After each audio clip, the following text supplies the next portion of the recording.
Revanth Reddy TDP నుంచి కాంగ్రెస్ పార్టీలో చేరిన కొంతకాలానికే ముఖ్యమంత్రిగా ఎదిగారు. ఈ అదృష్టం అందరికీ రాదు. ఇప్పుడు కాంగ్రెస్ పార్టీలో ఆయన ఒక జాతీయ స్థాయి నాయకుడు అయిపోయాడనే చెప్పొచ్చు. కానీ కొన్ని సందర్భాల్లో తాను గతంలో పనిచేసిన పార్టీలపై అభిమానం చాటుకుంటుంటాడు. అది చాటుమాటుగా కాదు, బహిరంగంగానే చెబుతారు. అలా చెప్పొచ్చా చెప్పకూడదా అని ఆలోచించడు. తన మనసులో అనుకున్నది చెప్పేస్తుంటారు.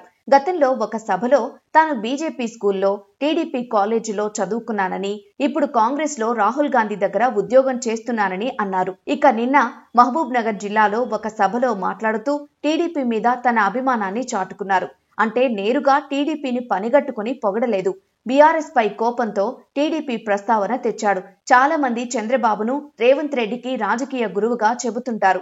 రేవంత్ రెడ్డి ముఖ్యమంత్రి అయినప్పటికీ చంద్రబాబు చెప్పినట్లే చేస్తుంటాడని, ఆయన ఏం చెబితే ఈయన అది చేస్తుంటాడని బీఆర్ఎస్ నాయకులు విమర్శిస్తూ ఉంటారు.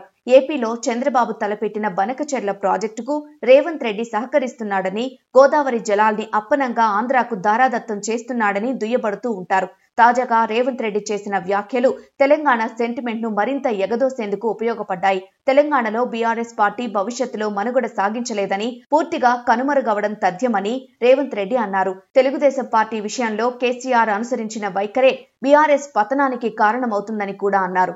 అంటే తెలంగాణలో టీడీపీని కనుమరుగయ్యేలా చేశారు కాబట్టి ఆ పాపం బీఆర్ఎస్ కు తగిలి అది కనుమరుగవుతుందని అన్నాడన్నమాట.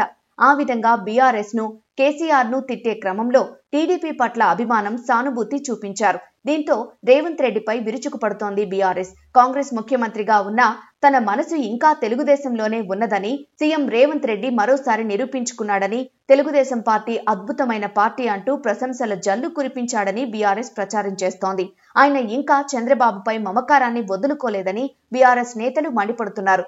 ఇండియా కూటమిలో ఉంటూ వైరుపక్షమైన ఎన్డీఏ కూటమికి చెందిన తెలుగుదేశం పార్టీని పొగడ్డం ఏంటని ప్రశ్నిస్తున్నారు. మొత్తానికి రేవంత్ కామెంట్స్ ప్రస్తుతం వైరల్ గా మారాయి.